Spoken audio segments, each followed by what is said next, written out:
یه روزی عاشق بودم آرزو داشتم شیطون بودم دنیا رو سر میذاشتم حالا مثل یه مردیس بالو پرم شکسته افتادم از قفس خستم خسته من کسی رو ندارم حرفامو بگم دارم آروم میسوزم تو آتیش غم خاکسترم رو آتیش داره تنم میسوزه میدونم مرگ دلم همین امروزه.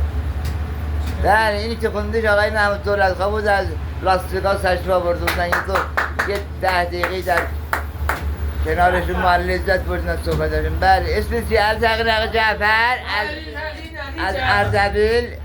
آقا اتوبوس حرکت تک صندل.